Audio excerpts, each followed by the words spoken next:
First up, timing of your vote. We know so many went out for early voting. Let's see how those votes are breaking down in Georgia. Those who cast their vote early, look at this. They did not prefer a candidate if they early voted. It is split 49 for Harris, 49 for Trump.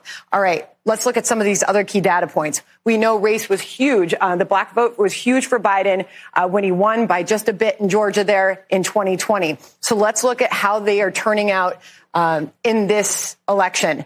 All right, this is the first time we can break this down among black voters and their support for Kamala Harris. While strong, she is below where Biden was in 2020, 4 years ago.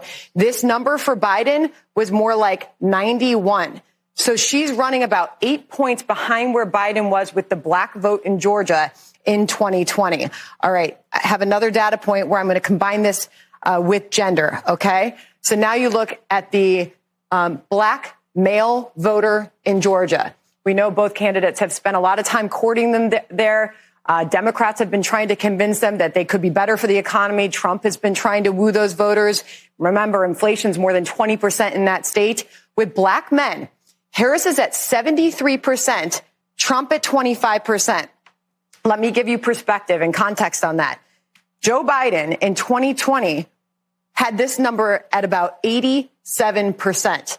Okay. So right now she's running about 13 points with black men behind where Joe Biden was in 2020. All right. Another data point there, Brett, because I know you asked. Black women as well in Georgia. We have been watching this. Here it is. Strong showing, 89%. But let me give you the perspective on that.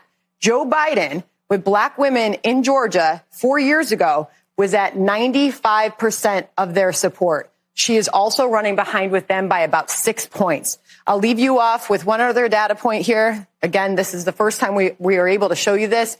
Education and race. Whites with no college degree in Georgia. Donald Trump, a strong showing there. He's at 77, getting 77% of their support. So, guys, we are in the middle of the most important election in the history of our country. President Trump has taken a bullet for us. All you have to do is vote for him. So if you're in line, stay in line and make sure your vote counts. That's right. As my great friend Alex said, President Trump put his life on the line for you to win this election. The least you can do is stay in line when you're voting. So get out and vote. If you don't, you can't complain. So get out there. Vote, vote, vote. One finding that struck me in this early batch that is evolving, as I say, is how the voters feel about the election and what would happen. So we asked to Harris voters, if the election is won by Donald Trump, how would you feel? And the Harris voters said by 70% that they would be scared if Donald Trump won.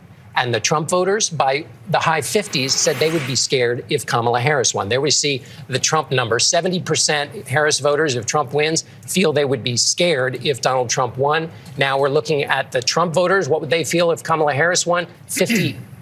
Thank you.